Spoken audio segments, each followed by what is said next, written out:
We are back for another week of the OK Center podcast. Hey guys, hey you, Hey, guys. What are we even doing here? Nobody knows. Does anybody listen to this podcast? We just get together to complain about the bullshit in our lives. It's like a therapy session. Well, see you next week, bud. There we are. Look at that. Oh, Hey, at man. least in 2 weekends we can complain about shit and then hopefully shoot shit. Hey, I'm looking forward to that. That'll be Turkey camp this is gonna be a first ever turkey camp. I've never had a Holly's like, oh, now there's turkey hunting out. I'm like, no. I'm not gonna get obsessive and think about turkeys 24/7. I'm just gonna go once, hunt the birds, maybe kill a bird, and that's kind of it. There's no 5 months of like psychotic behavior. Prep and scouting, So, reading tracks. let me tell you what's gonna happen after turkey camp. I'm gonna think about deer. I'm And gonna be scouting for deer while Yeah. we're turkey hunting for Yeah. sure. we got to figure out where we're going. I'm not going to say it on here because now we're live, but like we're figuring it out.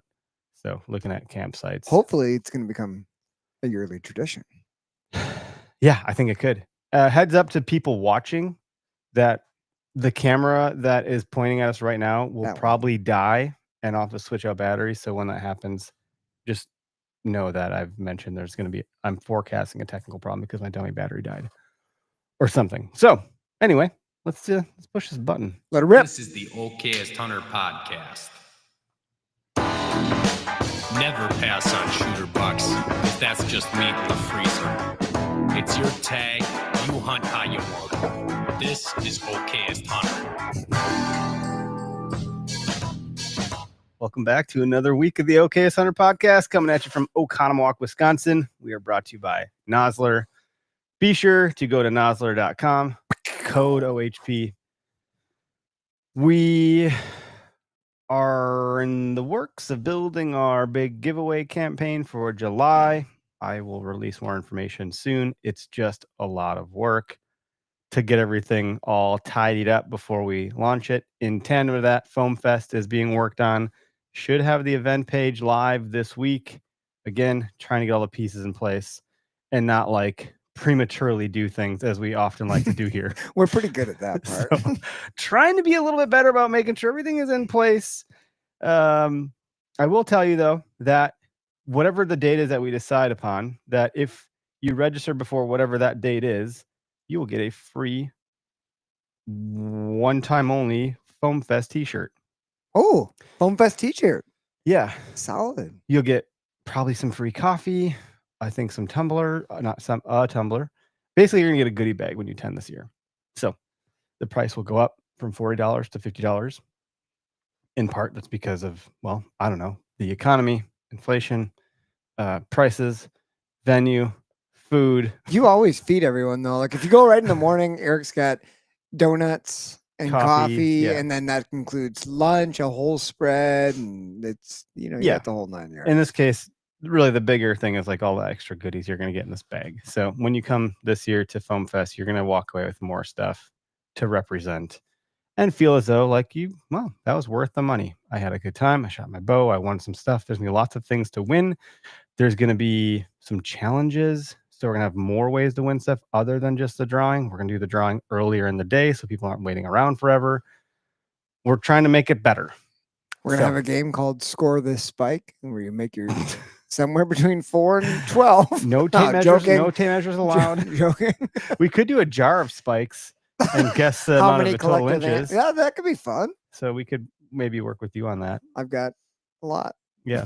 We can get one of those big jugs of like the cheese poofs. Yes. I Yeah. know a couple people who'd be willing to clean that out. My kids would be willing- Yeah. they We'll love give those to the stupid kids. things. 20 minutes later, we'll have a jar. Yes. Shout out to Latitude. They had some sales going on. They had some things come back in stock. The Carbon Series Speed Sticks are back. It's a pretty good time of year to like try that stuff out and kind of get yourself comfortable shooting when it's nice out. There's no mosquitoes right now, by and large, yet. Take gonna my happen word soon. for it. Also, if you do take advantage of the sale for the Carbon Series Yeah. Carbon Series Speed Sticks, if you do go that route, which we have obviously highly recommended, really, really like those. I would say do yourself the favor and add on at least one of their Aiders. Amsteel aiders and the tape. the tape. What is that called again? The Stealth strip. tape. Yeah. They sell the kits that are like just a pre-cut size to fit those. but both of those things are going to make you very happy. You're going to end up wanting them. Just get them right away. I run 4 sticks with the 8er on the bottom. That does a pretty good job of getting me. I mean, even you get pretty high up in these trees the way you're doing things. I think I've got an 8er on each one. Yeah, I don't like that. Yeah, I don't personally. blame you. I don't blame you. I don't mind it on the way up as much as I do on the way down. It's hard to find your footing, and usually getting down when the sun is going down or has gone down. So just, yeah, you could probably put some reflective tape on the 8 or something like that. That could maybe help you as you're looking down with your light or something like that. But how many sticks are you running? You said 4 with all the 8ers. So yep. you're really getting up there. I mean, but I have really long legs, so I'm not maybe by the always- time I get to where you're at, maybe we're at the same point. I just like to have the option to go that high if Got I it. need to in the circumstance. A lot of times I leave 1 stick or 2 sticks on the ground below it because it just doesn't call for it. Yeah. But gosh, I'd like to have it just in case. Yeah, I mean, some- they're some- so light that carrying an extra one That's doesn't kind of the matter. jam with it. And sometimes you get a tree that's got like a knot You just need an extra and you can step. get high. Yeah. Anyway, or like Sorry. a branch. That can be like another thing. Rack Hub has a sale happening right now. Practically Perfect is what he's calling it, or they are calling it. It's like a pedestal mount for a table, and they used to have the wood pedestals that look really nice. They had some like aluminum ones that were coated and looked really great that they'd done for themselves for trade shows. Well, then everyone asked about, do you have these? So he's like, well, I have the ones that we had done, so he's going to sell them, and they may do more of them. So it's a super limited run, by the way. If you want to get those, it's a really neat idea. It would be something that would be good on this table for this deer, Yeah. or even for like next to a coffee machine or coffee bar kind of thing. I just think it's a nice spot to put antlers for some reason. Antlers I've got and a little coffee. coffee hutch in the dining room. Yeah, I don't have it's any a nice- antlers on it, but there's Not a lot yet. of surfaces You will in now. my house that have antlers on them. Most of them are in my son's room because every time I find one, he's like, "Oh, that's mine," and it Oh. goes right into his room, into his pile. That's pretty great. What else we got? Quick Trip. So everyone that we're mentioning too, by the way, will be part of this giveaway that we're gonna be doing in July, and more details to come. I apologize, I'm not gonna release too much yet, but like it is a lot of work, but I'm really excited about it because I think it's gonna be a lot of fun for everybody. And I will say with Gerber though, we are gonna do 6 total knives, 3 of one style, 3 of another, that are co-branded OKS Hunter and Gerber. And when you see them, you will be, hopefully, the response we had was, holy shit, they hit the nail on the head. This is really exciting. So those will be exclusive. So whoever wins those will be the only ones of their kind out into the world. And I'm really enthused about that. So we have some cool things going on. Bear will be another participant of that giveaway. We're going to be giving away 2 bows. It's up to us to decide which bows specifically, but probably what I'll do is one like female centric bow in terms of like camo pattern color, and one that's more like male. Though I don't know if, like, not to say any girl wants a pink bow, but How dare you? like a guy wouldn't want a pink bow. So maybe some feedback How for dare listeners if you. you're listening. Our topic today is why hunters hang it up. Before we Do you dive wanna- in, can I share? Yeah, Can I yeah. share an okayest moment Oh, that I you have- had yeah. just like 3 days ago that has to do with Gerber? Oh shit! Did you cut yourself? So no, I no band-aids. Worse. Far You worse. Stabbed someone. It was this knife right here. So we got this lovely care package from Gerber, and we got some really sweet blades. And That's a 2025 you've, blade. you've probably heard me talk about it, but my son loves looking at these. He's not going around playing with them, but like we look at them and check them out in the kitchen and stuff, and he thinks they're so cool.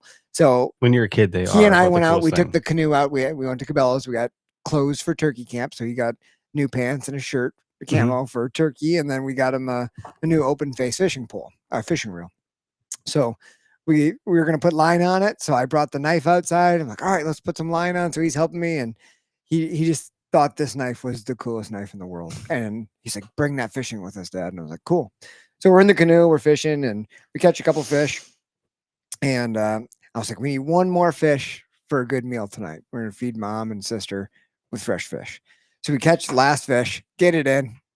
Life is good. I'm like, yes, got that last one. He was getting ready to go. My hands are a little slimy from handling the fish. I'm holding it, and I'm just gonna give it a little whack on the head because we're like emptying out like our bucket and water and stuff. And I'm like, let me give him a little whack. Well, I'm like doing it right on the edge of the freaking canoe. I freaking whack it. It goes limp, and I launch the knife. Book! right over the edge. And he looks at me with this look of just, I'm not mad. I'm just disappointed now. And he's like, was that the cool knife? And I was like, I'm real sorry, dude. I'll get another one. Do you want to take that one home? He's like, for me? I can't believe you lost my favorite knife. Oh my gosh. I was like, learning moment, bud. Dad's an idiot. This is a nice one. I do like So that it. was my okayest moment. I chucked a really nice knife into the freaking lake, and it was pretty deep there, so I didn't go fetch it. Losing knives is an okayest hunter trait. That just, it's one of those things that happens way too often. So I like the orange ones here that they have because these are harder to lose. Wait, When- well, and that's when what I'm, like, happens when you dress Different it. when you drop in a lake, but I'm talking about the time when you set it down. You're like, When wait, you set where'd it go? down when you're dressing, It's an game animal, over. That's always the worst. Like I've like literally like it can't. It I know it's here and it's Well, in your brain, gone. your brain is always in 5 different places. Like, where am I gonna, like, how am I Yeah. gonna process it? I gotta get this. We gotta go make sure I don't forget that. So your brain's already in 10 10 it's different gone. places. Then that knife becomes just mentally invisible. Calder, good evening, fellas. Popping in for a good episode. We'll see if it's good or not. But hey, congrats on your turkey, man. I saw you shared that with us on the Yes, congrats. DMs and great work there. It took you a little bit of time, but the persistence paid off, man. Good for you.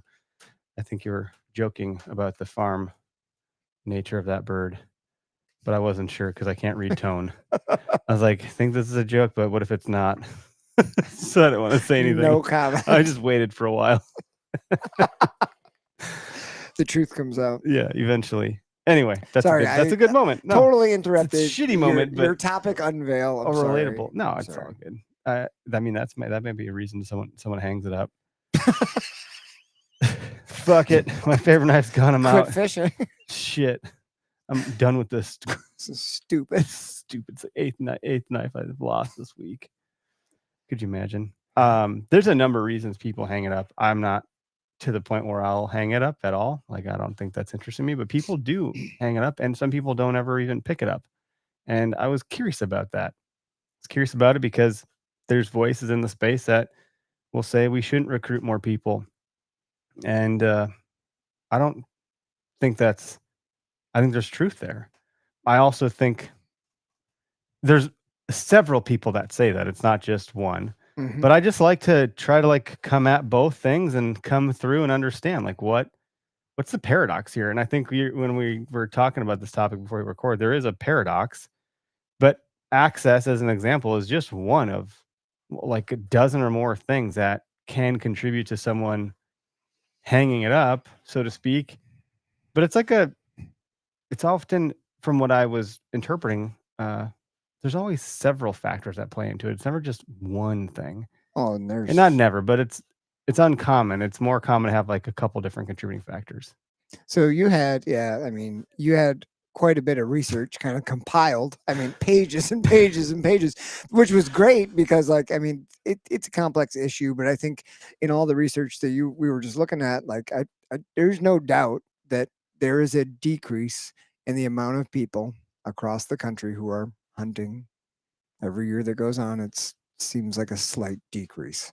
And those issues that are causing that are what we kind of started getting fired up about upstairs. And man, there's no end in sight to like what these issues are. And I think that whole meat eater paradox of like Matt versus Steve and like recruit, spread the word. And then no, don't do that. You know, the message on the opposing side of like what Matt's saying, like, yeah, you're right. There is truth to both sides of that.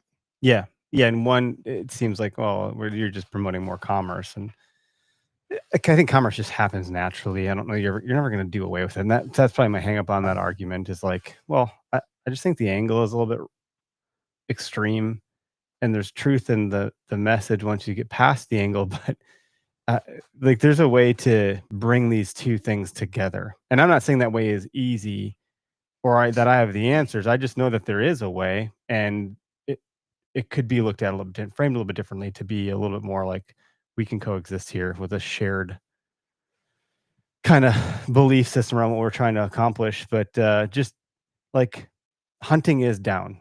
I believe that is objectively true. And the stats from 1982 state that there were 17 million Americans that bought hunting licenses.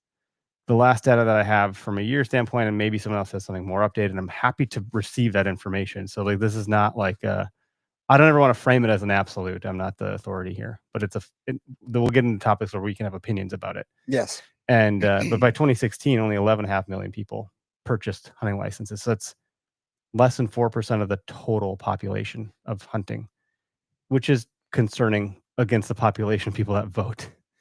I mean, I don't care what you're talking about. 4% is a small number, and that number is vastly outnumbered by people that don't have an opinion about hunting. They're not anti. They just aren't. They don't even get it at all. And that number seems so minute, especially to folks who are so immersed in it, like us. Like, like Yeah. this is, it's We're like, what do you mean? it's so ingrained, and you say 4%, and it's like there's no way that's that. But man, when you look at it, that's a drip in the freaking bucket, Yeah. and that's why, like, not to divert, but like that's why us being unified and like not Matters. fighting amongst each other is so damn important. And that's part of our mission, is to help mitigate and like chip away at a lot of the infighting that tends to happen in some cases. Though I think it actually has gotten better. I don't think it'll ever go away because it's a human thing, but it is what it is. It's just interesting to think about people that actually have stopped hunting, because I've talked to people throughout the years. Like, oh, I used to hunt and I don't anymore. And I'm always like, really? Well, like, I couldn't imagine giving this up. Like, what led you to give it up? Like, what do you mean you don't do it anymore? I'm like, have I just not hit that phase of life yet where it's been deprioritized enough that I just don't have time for it? And so like loss of land access or inability to navigate how to access land access is a really big part of the conversation. I don't think it might be the biggest driver, but there's all these other reasons. But part of that too, we were talking about, is this urbanization that's happening, where like there's a ton of building that's happening that's taking land away.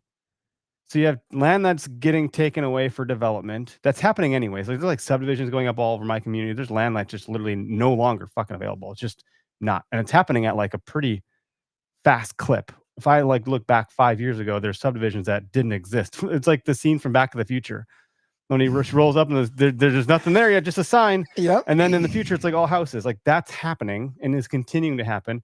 Then you have the proliferation of hunting apps like OnX, Go Hunt, Spartan Forge, so forth, that are making it easier for the DIYer to go find public land, but there's less of it available.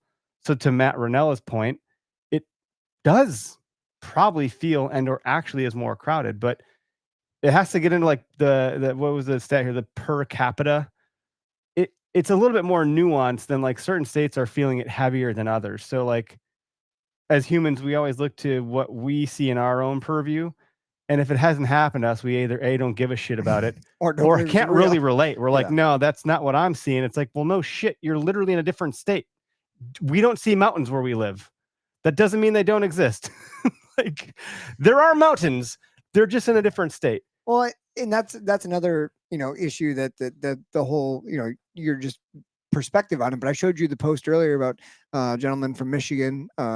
Michigan has got some new proposals for their deer season and for paying for a permit to bait and whatnot. And there was a little bit of discussion on that. And then you had people chiming in from other states. A gentleman from Illinois chimed in and said, well, hey, I mean, yeah, that sucks, but you have 180% more access to public lands than I do here in Illinois. Here in Illinois, the public lands, there's so few of it that it's so overcrowded and wild, and those public spaces that we have to go fishing aren't even worth a shit anymore. No one even wants to use them because they're so poor. So like that's, every state is dealing with a totally different set of issues.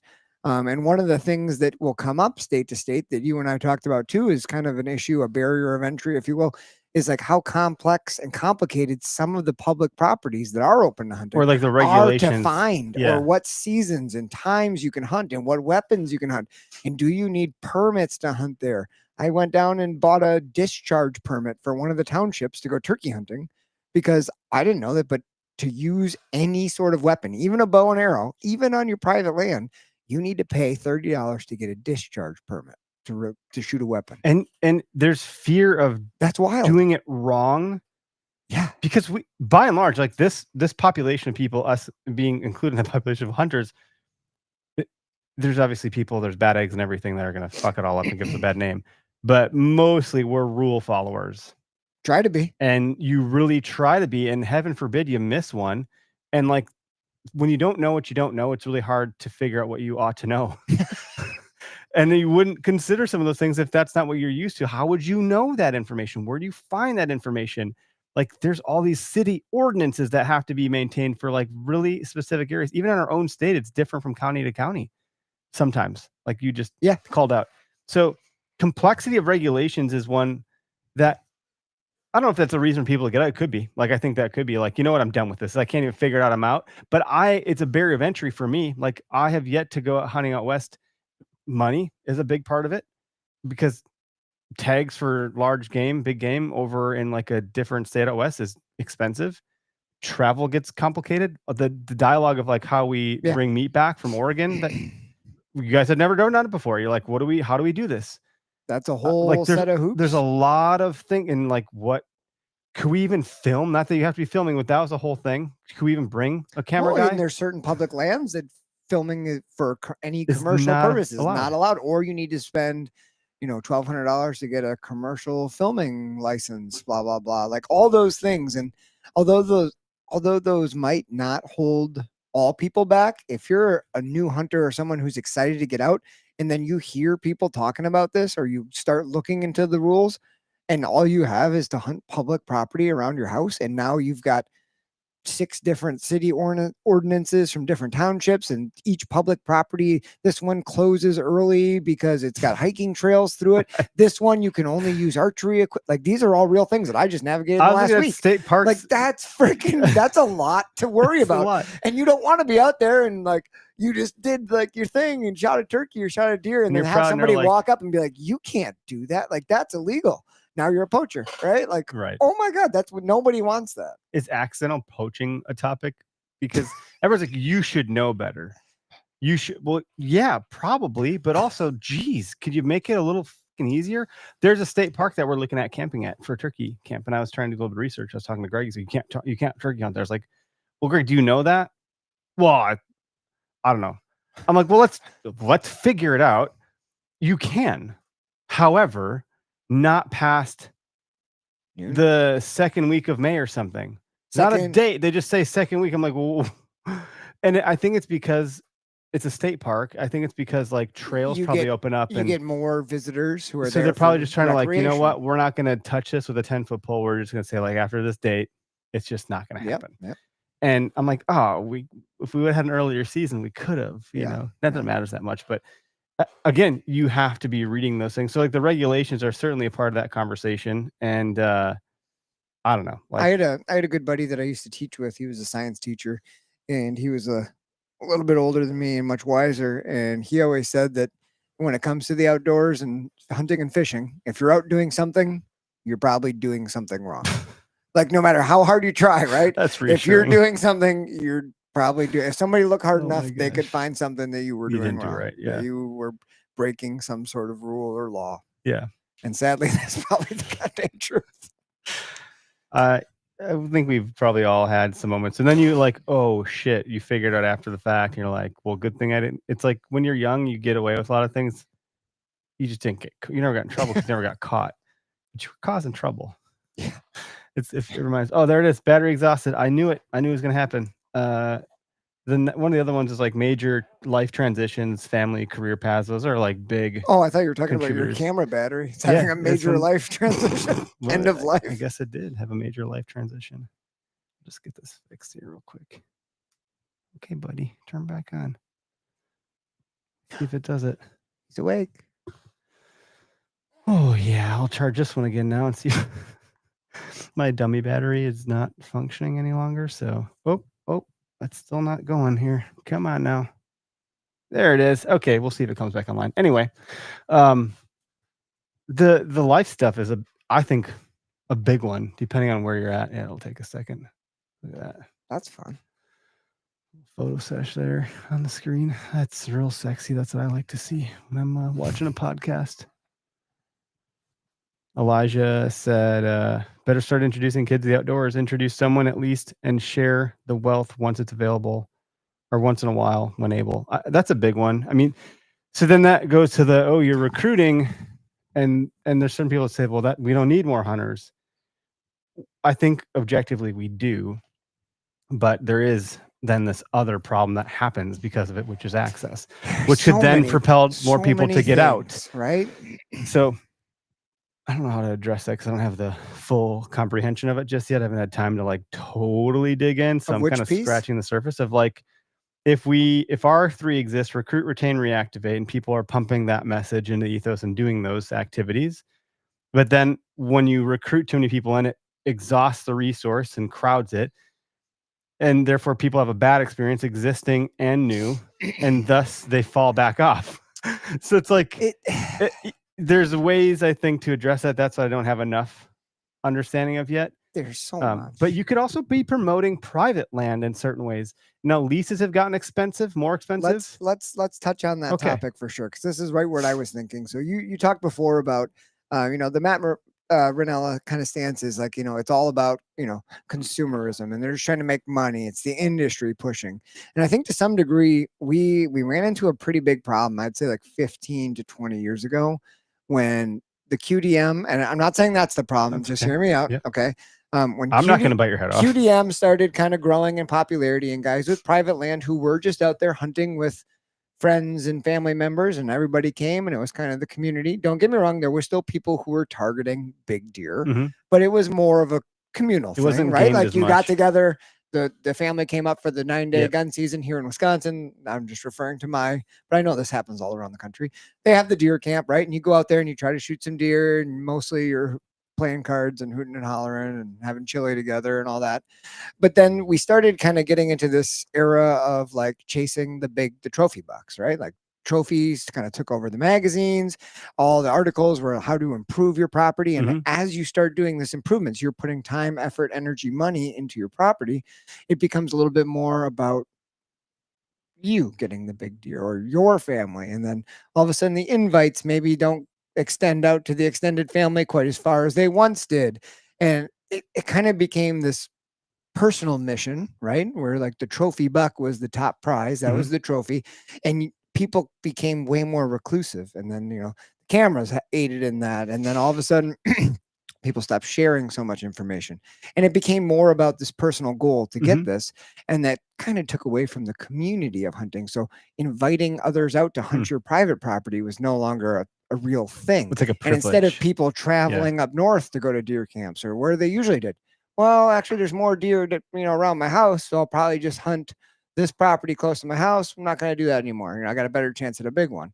And I think all of that kind of slowly started taking its toll on that community aspect. And that's why a lot of people did it here in Wisconsin, was because that's what you did. And then once a few family members started pulling out, then those camps just kind of slowly disappeared. And it was no longer the family, the community part of it. It was kind of more like, I'm interested in getting my big buck. One, as you kind of peel that back a little further, and if it's 20 years ago and there's this progression, eventually that hunter that had this greater concern for wanting to harvest big deer by managing the land, doing QDMA, so forth. And again, nothing wrong with it per se, but they have a kid. Now their kid grows up seeing it through that lens, instead totally of different. the deer camp lens. And so there's just more of that happening because they now go, ooh, we're only after big deer. We know how to grow them. And the bigger, the better. The more history, the more it shows up on cam. I find his sheds. Now it's mature enough. I'll target that buck and take that buck. And you're lining your walls with these beautiful, magnificent animals. Is that bad?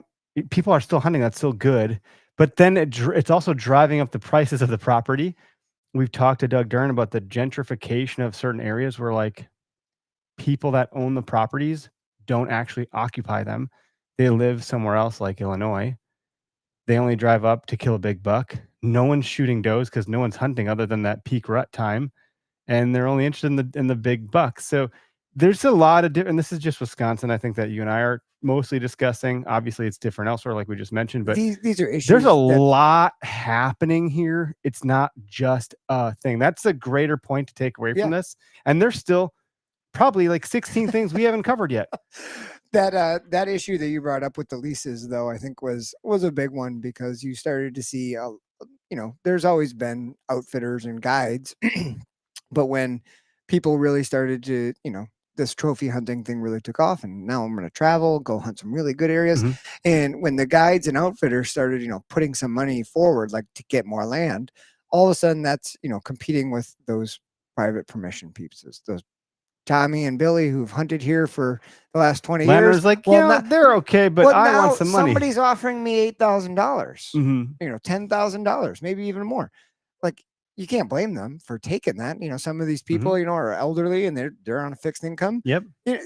But then, outfitters are doing that to every piece of property they can in the county. That's tough, because they're trying to make their business thrive also. But that's where, that public land piece comes in. And then all of a sudden, if those people want to continue and they have nothing, let's go hit the public. And then you've got so it's almost like the acquisition of more private through lease or otherwise buying up the land itself is pushing people that were accessing it for hunting onto public. Or they quit, right? Or they quit. got nowhere to Or go. they go to public, and therefore it's causing. I'm seeing those quarter machines in my head that you play at the fair when you're a Oh kid, yeah, that push. where that pushes the quarters, but some fall off the edge, you never get them, and some fall back into your pocket, and you can keep playing the game. I think there's a lot of quarters falling off the edge here, and there's a number of factors getting input into this machine, and the prizes are just not making their way through. That's a great metaphor. I don't know if it works. How many completely. quarters can we push into this 180-acre piece of public? Oh, there goes one. Oh, we That lost. guy quit. Are we getting more hunters than are falling off the sides? And don't worry, we have more hunters. I have them in my hand now. I'm going to put them right back in, and therefore I'm going to cause more to fall off the sides again. Like, it's this weird game, and the deer are on top of the quarters. You're not always getting the prize. That's the whole point of this We're thing. not even worried about deer right Yeah, now. yeah, right. We're just trying like, to shit, how figure we out- manage the hunters. Yeah, Yeah. it's wild. And Calder just mentioned, like, in the comments, you can see on the TV here too.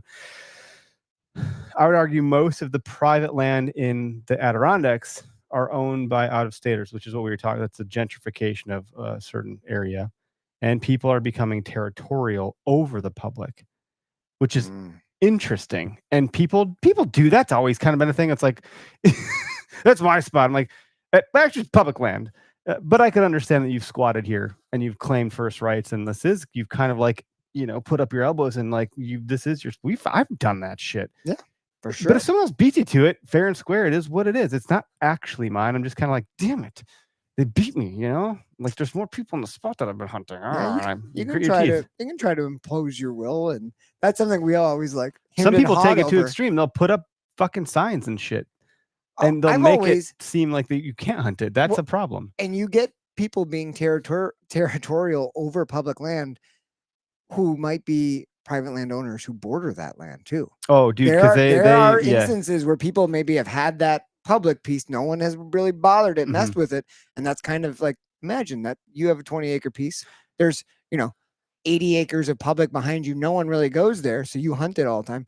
It sort of feels you might have some like yours. really good access because of the private property. But if you're a realtor and like a Whitetail Property guy or whoever, I don't know, there's a lot of those companies out there, I suppose, but it's like, hey, Derek, I got this private land piece, but it butts up to 500 acres of national forest, and you're kind of like, fucking bonus. Yes. Like, look at me go. And then you're like, yeah, now you're probably flexing some territorial tendencies onto the public. It's bleeding through a little bit. For sure. And you might get mad if someone hunts right up to the natural. line. Yeah, it's only natural. That's the human element. That's why guys are jealous when like someone looks at their girl. Guys are way too possessive. And while all this is going on, and more and more people are getting pushed onto public by circumstance, like maybe they've always hunted. So now the public lands are getting a little more crowded with, your everyday hunter. And then we're talking about hunter recruitment, where you're more adult onset hunters. So now you're getting all excited. You're an adult, you've taken your hunter safety. Man, I'm going to go hunt some public land. That's what's available to you. Yep. If you had private available to you, you probably would have been hunting already, but that's not always the case. So now you go out, and for your first 2 or 3 years, you see what the public land is like here in southeastern Wisconsin. You're going to run into people almost every time you go. We live in between two major populated areas. Like, the population density of Milwaukee, Madison are thick. It's just, there is nowhere you're going to go in southeast Wisconsin where you're not going to have a metric F ton of pressure. Yeah. And I might be, now, do I have the frustration that everyone else has? yeah, there's another truck there. I'm like, in my mind, I'm like, damn it. I mean, I think that's on video. I'm like, oh, there's a guy here.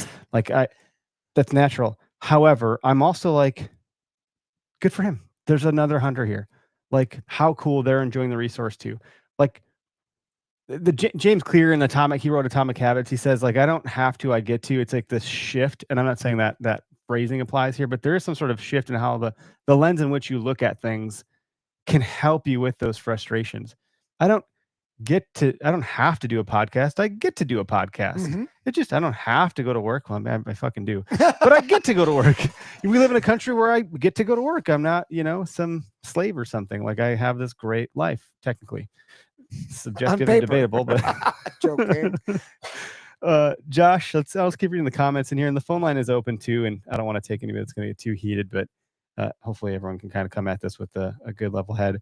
Information available is at an all-time high, but so is cost of entry. Even if you go budget with gear, clothing, coats, which is totally doable. License and tag cost is going up every year. Maybe that is one of the points we had in the research we were doing, is that cost of gear, licenses, and travel is up. Gas isn't down. Not where I live. Cost of gear is up.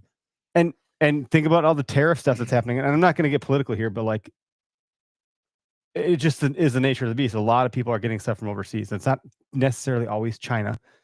It could be Vietnam, the Philippines, and other places. I mean, like you think glass, of all the hunting stuff. A lot of glass for optics companies. A lot of that stuff comes from Japan and China, and like all trail cams primarily come from China. Yep. It's all 25 years of doing business this way. Clothing coming from Vietnam, from China or Vietnam, and there's things here in the States that like we either can't do, or in some cases can't do as good as China. That's not entirely or always true. There's other companies. Origin Camo does like things here in the USA. Montana Knife Co does things here in the USA. But big gears turn slow. If I start a company today, I'd probably start building right effing here. Some of these companies are newer. The legacy companies that have been around for the last 20, 40, 50 years had supply chains built for a different system, and they took advantage of things for various obvious reasons. And to pick all that up and put it here, there's things that have so much legacy behind it that's going to be really hard, and it's going to take a lot of time. I'm not saying it's not possible. It's going to take time. Regardless of all that shit, it's just expensive. And I don't think we're going to see things come down in price anytime soon, is the point I'm making. So if it's already a problem, it's going to get worse. It just is. And Josh makes a fair point there, yeah.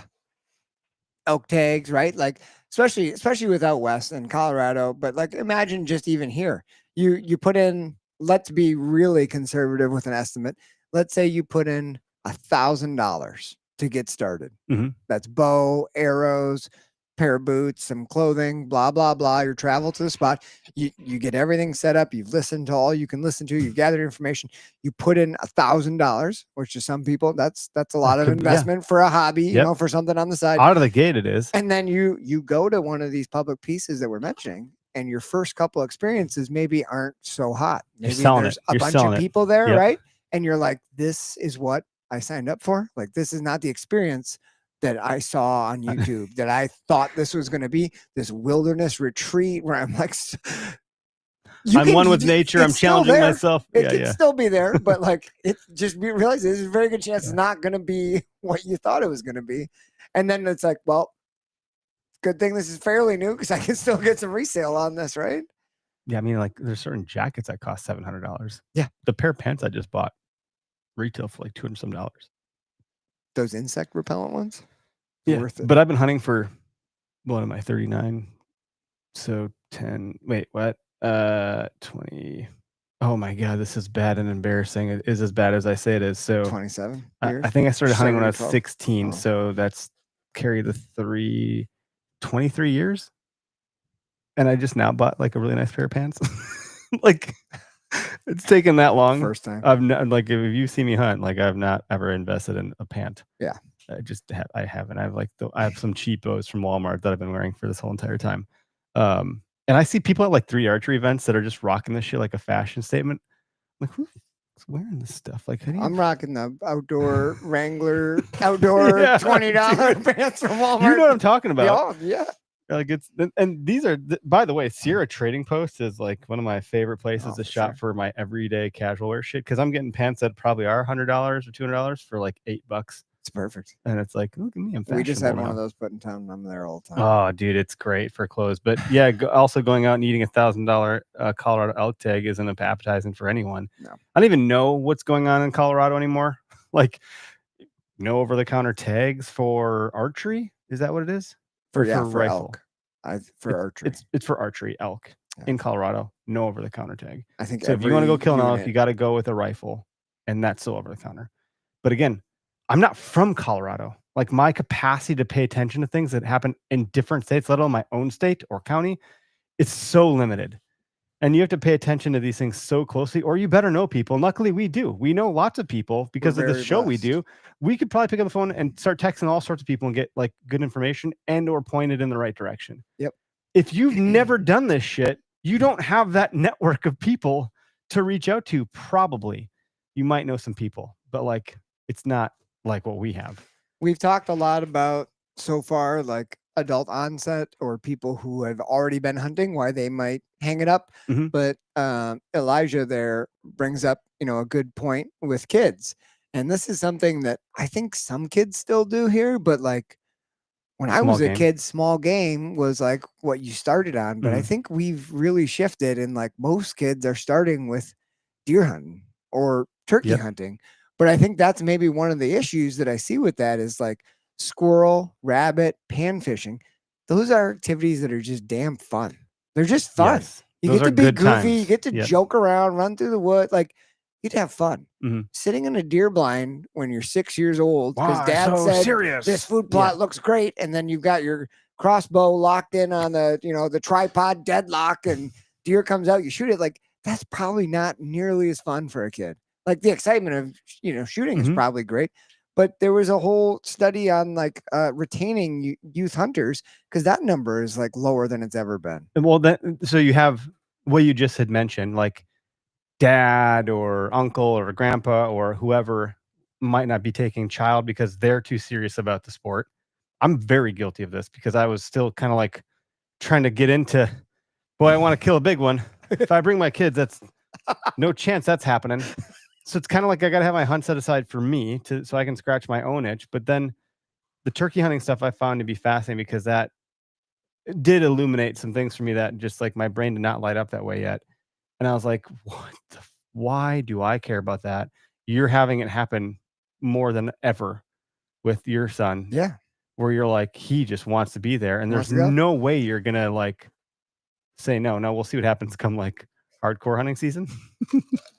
But at some point, you're going to need to teach him that shit. Yeah. And like, it actually is complicated to figure out when to start bridging that gap and how to find the moments to bring him along, to get him going. Like your dad did a good job with you in shaping that through. I'm sure at some points you're really annoying to him. And other nowadays, Can't like, and then imagine. there's like this sweet spot where it's like you guys are the best hunting buddies in the world. Yeah. And then you kind of, sadly to him, passed him up maybe. We And now you're helping are on him. different paths. Like it's like the Benjamin Button, like Yeah. they eventually the two, she starts out young, he starts out old, and they eventually intersect in the sweet spot, and then it goes the other direction all over again. Like that's happening. It's challenging, and because it's challenging, you might just opt to not do it. And the small game stuff, I think, is a great way to take the seriousness out of it and still instill a lot of the things that we talk, because you can still scout for deer without shooting squirrels. Yeah. You can still call that shit out. But also kids have way more shit to do these days than we did. When I was a kid, at my kid's age, maybe I was playing Mike Tyson on Nintendo or Sonic on Sega. Sonic, yeah, that would have And been you about- would get your fill, you'd play some Mortal Kombat or, whatever it was. And then you'd go the fuck outside and you'd go build forts and do stuff and like probably build fires that we weren't supposed to if you were an arsonist like I was. You seem like an I arsonist. was loving lighting stuff on fire. But that's happening less these days. The kids, and I don't fault the kids or necessarily even the parents. Like, look at us. We're all on our phones all the fucking time. Like, It's terrible. hypocrite. So, like, if we have a hard time turning it off and putting it down, imagine how they feel. Yeah. And they have so many options. They have like Nintendo Switches, the phones themselves, the TV shows, Tablets, YouTube, tablet. Man, it's everywhere. And so I'm not saying it's all bad. It isn't. It's a part of life. And if you take that away from your kid, they're probably going to have a hard time getting a job in the future. They should probably know how to use this shit. But to that end, they should probably also know how to do some stuff outside. And so there's a balance there that's really hard to navigate too. Yeah, and there's could be. no handbook on when to get your kids started. When is the best time to do it? It's all based on your dynamic and the kid. And I think that's something that you and I have both thought a lot about. Mhm. I was never, even though as hardcore as I am into whitetail hunting, like that's what I think about all the time. I was never, and I still am not, in any sort of rush to get my kids to go out and kill the animal. I don't think either of my kids are close to being ready yet, Mhm. just understanding the whole process.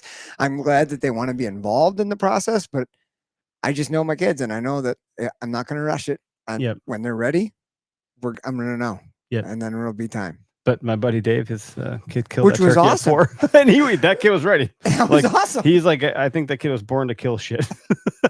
4'10" at 4 years old. That turkey was as big as he was. Maybe it definitely bigger. was. That was badass. But like, doesn't mean you can't bring them along and start to see if that'll shape into something. And I'm not the one that's going to force a kid to do something. If they don't want to, I'm not going to make them. Yeah. Like, I might make them come with me once or twice. But like, no, you got to really experience it. Like, let's just go full send, and if you hate it, I'll stop. But so far, they've shown enough interest to want to be there because I think they want to spend the time. I think that's the with big dad, part, and right? that's- Like, yeah. And especially when you have multiple kids, getting some one-on-one time, if you take them one at a time, like getting that That'd be cool. one-on-one Yeah. time is a huge thing for them. So I think if you've got kids and it's something that you know is important to you, I think really trying to see where your kid's at, like how you introduce it is obviously going to have a lasting impact. And if we want to retain hunters, you want to have a family who's going to do this, just let them know how important it is to you, and they'll pick that up obviously, and just involve them whenever you can. Yeah. And the other thing too, I think just to kind of keep rolling through it, I don't need to stick to show notes. That's not the point, but there are so many reasons under the main title, thesis of the show today, or the episode. Like, more people live in urban areas than they ever have. Those urban areas are expanding, and more people are just kind of getting globbed into them. I don't even think they're moving into them. They're just kind of like sprawling out, and you kind of get stuck in the net. Yeah. So it's like, it's less of a part of the day-to-day routine that like we probably experienced 50 years ago. Or what did the study say? It was like 1980 something. That's 20 years ago, I guess. That number was so high of hunters. And then we think about all the subdivisions being built, like you can kind of see that the rural areas, is that the term I want to use? Yeah. Are becoming subdivisions. Yeah. And not strip malls, like they're coming, like there's just more people live in those areas. I don't know. I'm like out of breath apparently. But the other thing too, like there is some aging out. The boomers are like, oh, the boomers are aging out. But also people are just, as you get older, you might have a less interest to want to go exert yourself physically. And we talk about gear being expensive. I blew my shoulder out. Now I'm old. I'm not going to buy a crossbow. They're really expensive, or I'm not interested. I never really wanted to shoot one of those things. It's a little bit of the human condition and just our mindsets, but like there are affordable options out there for anything. Yes. For compound bows, you don't need the flagship. For guys buy used for crossbows, yeah. But I mean, when you walk into say a Cabela's and they've got that beautiful Raven 7,000 like, you know what I mean? Like it's a badass looking piece of machine, and that thing's like $4,000. And then you go, well, let me look at something in my price range, and it looks a little different. And it's $600. You probably don't feel like you're making a hell of an investment. Yeah, I don't want the truck with the manual windows. I want the one with all the big screens and shit. Yeah. Do I really want to buy that? Like that's a pretty big pill to swallow there. I was like, yeah, I'm spending this money, still a lot of money, but like it's not that. I want that. So it is this weighing against like how much do you love doing this, and do you want to do it forever? The Hunter Health Span, written by Lyndon Lauren, who you were out in Oregon with, incredible day. Incredible. He's like, if I love this so much and I want to do it forever, then I need to take care of my body to be able to do it forever. And sometimes you go through things in life. You are Superman when you're young. You think your back's never going to fail you, so you use it all the time. Or you love a certain food, so you eat as much of it as you can. And eventually, those small bets have a payout, and sometimes that payout's not in your favor. It actually goes against you, and over time you start to manifest a less healthier lifestyle. I'm very guilty of this. Yeah, me too. I blame my kids 100%. Those rotten little bastards. And if you don't course correct or find a way to stay in some groove, like, yeah, you might age out from like that standpoint. Like it might happen sooner than you think. You might not be 90 giving it up. You might be 62 and giving it up. And now you just lost 30 years of doing the thing you love the most. So That happens a lot. I think so, you know. Or you just slow down and you're like you only want to enjoy it as this elite human. And if you have this injury or something happens, you're like, if I can't do it to the fullest, I'm just not gonna do it all. Like some of us have that all or nothing mentality. Yeah, for sure. I think It's that's like- what I was just thinking about. Is some people can find a way to go, yeah, maybe I don't, get back into those good areas, but like I enjoy listening to the birds. Mhm. And some people are like, I can't. No, I'm not listening to the freaking birds. I'm either going hard or I'm sitting and I'm staying home doing something else. Yep. And I don't know which camp I'll be in, but I feel like it's probably. I'm gonna be- already in the bird camp. Like, I'm also have the hardcore, but I'm just as fine just getting out there. So like health and aging is definitely one of the components. I think we've hit on most of these here. The personal values, ethics, and interests. I've thought about this, and I just think it changes how you hunt. I think it like lives through the vein of different stages of the hunter journey, where we talk about like in the beginning of like starting to shoot deer, you're going to shoot every single deer because you just want to do Mhm. that. And then as you age up, you're shooting less deer because I'm not trying to kill the whole fucking herd. I just want like a nice buck or a good meat doe or whatever. But in some cases, people are like, why am I killing these things at all? Maybe I don't like that anymore. I And see. I so- read that. Sorry, go ahead. Yeah, I know there were some points about it. Like some hunters become uncomfortable with killing or shift towards conservation only values. Social stigmas have an impact. Loss of interest over time. Like, or maybe you marry into someone that doesn't like it or likes the venison, or I think those social know? stigmas can definitely play. I think that's got to be a I think they can small. play a role. Like I know that my current social environment at work, I am one of the very few who hunts. Mhm. Like if I went into the lounge, the staff lounge, and started talking about my hunt this last weekend, I would get a lot of people raising their eyebrows and probably thinking crazy ass art teachers like killing animals in the woods, flinging arrows like he's freaking John Wayne, like something like that. And like I get that. That's not gonna stop me. Mhm. But what I thought when I read that was actually a little bit of the opposite being true. I think especially during like the COVID, the pandemic That got a lot of people area. into it. And Yeah. and I think with the current, I think we're on a little bit of a health upswing as a Mhm. country, not just with the political stuff going on with like banning dyes, but I think a lot Yep. of people are paying more attention to like what is in the food that I'm feeding myself and my kids. And I think that's really good. And I think when people are kind of thinking about that, a lot of people are like, hey, I have this opportunity to harvest nature's most organic meat that's possible. And like I think there's a group of people that are looking to take advantage Took a look of at that as a way to bring people into it, and it was a way to bring people into it. for sure. Um, The price per and, pound and, and is increase ridiculous. the diversity. It would also increase the price, like the diversity of people coming into it. Yeah. Like by and large, let's just be fucking honest. It's mostly white dudes that do this. Like, and Yeah, most majority. older white dudes by and large. So like, there's nothing wrong with black people that hunt or want to hunt. I just think when we talk a lot about the familia aspect of like, my dad showed me, your dad showed me. If your dad isn't the person or your mom isn't the person doing that activity, it's really hard. It's not even in your like purview of awareness. So I think there's just in general, there's less of other populations that do it. Is there interest? Sure.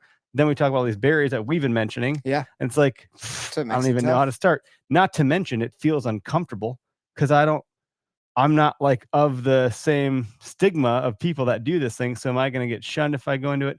The It's answer is tough. not, but like you wouldn't help think those things. Like, I don't know, if I walked into the inner city of some areas, I'd feel pretty fucking weird and intimidated. Doing something that was Like, a cultural norm. yeah, like, am I locking my doors? Yeah, I mean, I'm not gonna like, hey man, what's going on over here? We'll play some basketball. What the fuck's this guy doing here? You know? Yeah. It's a barrier of entry right there, you Yeah, know, to yeah, like yeah. it can go both ways. I hear you. What were some of the comments that just came through? So I'm keeping They're up. bored of it. I know some good old boys that quit deer hunting because they are bored of it. Oh, you just said that. Grew up on thousands of acres and they've been doing it since they were young and just doesn't excite them anymore. That's fascinating. That's a fascinating one. I'm not there. That's like, oh, who are the people that I talked to that got out of this? Like, am I just not there yet? Like, I don't know that I will be there. Especially as my kids seem to have interest, like that's definitely fanning the flames Yeah. of like keeping me at it. Building community, including teaching, new outdoorsmen is all-time low. Individuality is rising. To your earlier point, thanks for Calder. Josh said Steve Rinella has a book called Outdoor Kids and Indoor World, maybe. Good for getting kids outside. I've heard that is a good book. I haven't picked it up I've yet. not read it either. That'll be a good one. Utah doubled their prices this coming year. So like, look, all the things we're talking about are being echoed in the comments section here. No one's like fighting us on this shit. But Thanks for not fighting us. We're not trying to ride the middle of the road here, but we're also trying to cover the bases. Do people get out of hunting? Why do they get like literally that was the point of like the conversation is like, let me think about this a little bit. And yeah, some people do. And I'm like, I want to talk to them. I want to like literally, if you know someone that got out of hunting, I'd love to be like, let me hear what happened. It's like homeless people. Like, how did this happen? How did you get here? And hunting is just a weird exception to this rule, but like obviously everything comes down to your personal connection to it, and be that family, the community aspect, be that you love the challenge of it, be it food, be it your significant other and their family, like whatever it is, you got to have that personal connection to it. And if that personal connection in any way is like a couple strands of that rope get severed, it's really easy to cut that off due to all the things we just listed. Yeah. Prices going up, equipment is so expensive, lack of access to lands. So like, I feel like nowadays fewer of those strands need to be cut in order for people to just drop the whole thing. Yeah. Because and it's just it's a whole. Think about how much time we'd have back if we weren't hunting. My God. What would our life look like? If I had we're like built a business. Why does my house suck? Learn. Gee whiz, I wonder, because the time when it matters most, you forgot all your household responsibilities. I'd be saying, I bet you 55% of my conscious time of my life has been spent thinking about deer hunting. Oh my God. Don't let our wives hear this episode. Oh, they won't listen. Sense of community is a thing of the past. If you don't pay my bills, F you. Yeah. How does your existence benefit me? It doesn't. Remember, you not be around and get in my way. Oh, I don't know. I must have. Yeah, me never. Rather you not be around and get. Yeah, and I know that this community is a community of giving, and I know that because people are so kind to us, and when we have conversations, everyone's like, "I'll help you drag that deer. I'll help with this." Like, usually we're really quick to jump on to help people. I don't know if it's because we want to get the hell out of our house. I'm like, someone got a deer, I'll help you drag it. I'm out. Like, do you want to bring a kid? No, they can't drag a deer. See ya. They can hold the beers. So, yeah, yes, but again, I don't want to let the bad eggs ruin the bunch in this case, because I think the bunch is good, and there are your bad eggs that will tarnish this shit, and I don't think that's what's happening in the greater good of what's happening here. I think that's a flavor and it's out there and it's a thing, but the negative is almost always louder than any sort of positive, which is why we try to pump out a lot of positive shit. I don't know if our listeners follow us on social media, because I don't think all of them would or do, or some of them have Instagram or Facebook or You've whatever. Been doing a really nice job with those posts lately. It's very personal, inspirational. Like, it's just coming from the things that I think about, and it takes a little bit to sharpen the pencil on that shit, but we got a lot of them scheduled. This should be a positive thing. Like, can we encourage more? And then there's that other point about like getting, the bridging the. I'm not trying to go against fucking Matt Rinella here. He's the only, for someone that's got a fucking brand that's called Unquietly, he's the loudest person on this topic. So well, everybody knows that. I find it to be interesting, but there could be.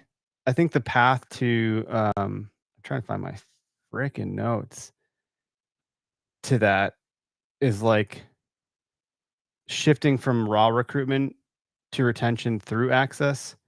I don't know what I mean by that, but like if we look at landowner incentives, land trust, habitat grants, and promote cooperative leases and like urban and suburban hunt opportunities, where can we find and promote more access for those quarters falling off the edges? So when we plug them back in the machine, they have a place to land, and we can make the edges wider.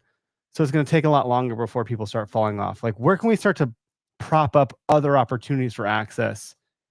Because the public land is getting taxed. So I don't know. It's a tough one because there are governmental programs and tax programs in most states. Like we have, obviously we have like managed lands where the DNR will manage your land. You get the huge tax breaks. Yep. But then they're actually doing forestry work on it, right? They're doing some logging, which is great for habitat. But we also have programs like voluntary public access lands, voluntary turkey lands. So like someone's land that they get some sort of tax break. I don't know what that looks like percentage wise. They get some sort of tax break to allow turkey hunters to access their property in the spring. And there's, deer, like those are great things. But man, if you're in an area that's good for hunting where people would just want to, be desirable, those properties have to already be leased out by people who are willing to pay more than whatever the taxes were. Yeah, that's a good point. And that's where, like, I don't know if other programs like they're the verbos of the hunting category. I think they're potentially a good thing here. Someone would have to help me understand if they are bad and why that would be the case.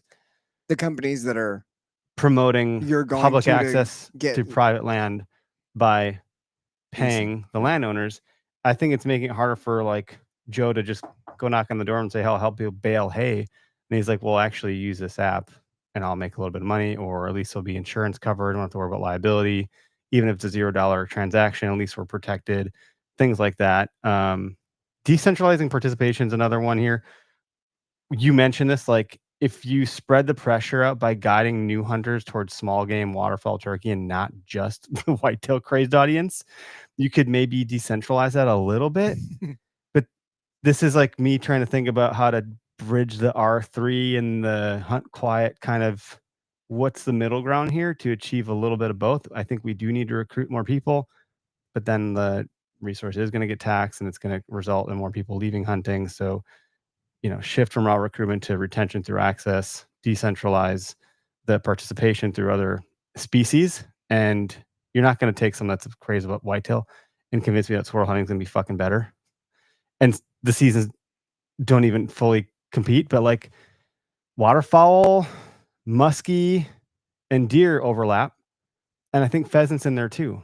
Pheasants in there, squirrel does open. And we don't have a ton of squirrel hunters here, but it's much different in the western part of the state, in Minnesota, northern Iowa. You crazy amounts of squirrel hunters. And deer hunters can piss at them.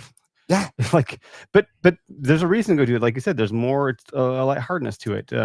Make the quality of the experience better as much as quantity of licenses. If new hunters burn out fast due to crowding, churn will worsen, and the PR and funding R3 problem aims to fix. I don't know what the fuck I'm talking about. I have to synthesize this information better. But if you make the quality of the experience matter as much as the quantity of licenses, you're getting the right people into the program.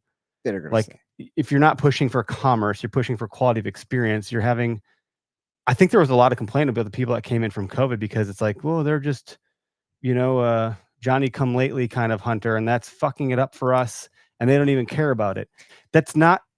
There's truth, but that doesn't mean everybody had that concept. Yes. Some people have stuck around because they truly love it. Elizabeth Brownell, the former host of the Onset podcast, is a prime example of that. She came in through COVID. She talks about it. And much like a new driver coming out of like the DMV test, probably knows more about the fucking rules of the road than I do at this point, because I've gotten pretty lackadaisical about it. I'm probably like rolling stop signs and shit and like not checking over my shoulder as much as I'm supposed to be. And she's like, she could probably ding me for 8 things I've done wrong and be right about it. Like those people have a better understanding of the hunting regulations than we do in some cases. So like kudos to them. We shouldn't hate against that, but obviously I think some people came in with the right experience. Maybe she had good mentorship. Like that was one of the topics. It was a lot. My dad always told me, because we always have hunted public land, our family, and mostly northeastern Wisconsin. But my dad always told me, he said, "Derek, you're going to run into all sorts of people in the woods when you're out there. There's going to be assholes, but there's going to be some really good ones. Mm-hmm. Remember the good ones." That's what he always used to say. Didn't you share something about traveling to Illinois? One guy was really good, one guy was really not good. Yeah. Is that you? I mean, and this happens all the time. But what I'm realizing, and I think I was lucky enough to realize this at a pretty young age, but after some encounters in my early 20s, Mm-hmm. I realized right away that, God, you have the power every time you're on public land to be that good one that somebody remembers. And there's going to be people who have pushed back on this and, well, why, we don't want them to have a good experience because we want them off the public land. But that's bullshit, because that's the wrong thing to do. And you know that. The best thing to do is to have a good experience for everyone. So when you're out there, you have the power to turn one of these people's experiences on that property on that day into a memorable experience that they go, hey, no, that was freaking cool. And then maybe they do that to the next person. So maybe, yeah, there are people You're paying out it there, forward more. but Yeah. everybody's being a little bit more considerate, right? That's the idea. So it's on us. Like, we can't control how much property there is for us to access. You know, we don't have control over that on public, but we definitely have control over doing the right thing Yeah, and making very everyone's stoic of you, experience Derek. as best as possible. We don't have control over external events, but we do have control over our response to them. And our response to them and how we treat other people is very important. And that's like a bit of the thesis that we try to promote here. Yeah. Which is great. That I think makes sense why you're in this seat. Like, shocker.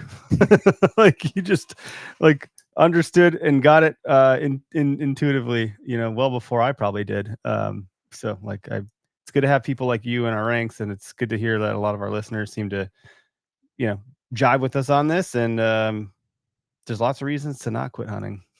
Yeah, so whatever we said that's bothering you, don't let it bother you too much. Don't let your strands go fraying. Try to help somebody else out if you can. If you were someone you know is thinking about quitting hunting, have them listen to this episode. Please share. We have a hotline. The call-in number is 262-757-4122. Have them call us, and we will help make sure that they stay hunting. Like, I feel like that's what's happening here. The hunter acquittal hotline. If they're on the fence, get them help. Depends, especially if they're on the private side of the fence. Get them back over. Thanks for listening, everybody. Random episode. It's hard to think of shit to talk about in May. Yeah. Turkeys, yes, but I don't want to overdo it either. Yeah. Like, I just don't. My turkey season opens tomorrow morning. I've got some spots I was planning on going because I'm always good with my early before school turkey hunts. But my son requested that I not go because he doesn't want me to get one. He wants to go tomorrow afternoon. So I said, yeah, you got it, buddy. So we're going to go tomorrow afternoon, and he's going to tag along, probably do some squawking on the call for me, and we'll see if we can. If you guys get can one, get man, it's going to be a great day. It'll be a better experience if you get one with him than if you got one by yourself. Well, yeah, for sure. I don't even really want to get one by myself. If he has the interest to go, like, we're going to go try to make 100%. It happen. And then he's going to be coming to turkey camp with us. Yep. So he's super excited for that. He's going to be the only kid there, I think, because I asked Matt if he's going to bring his dog. He's like, nah, not this year. And I was like, well, we're not bringing yours, and maybe I'll bring mine because I don't know which one of my 3 kids to bring. Yeah. I'm not bringing all 3 of them. 2 of them might be challenging, and then we're not sure we're going to stay yet. Is going to be running water. There's like some things. And so my wife's like, well, you can't. What if you bring one? She's like, well, I want to be here with me. I was like, this is the thing that's going to start to happen. You better start to figure this out. So good stuff. Thanks for tuning in. Have a great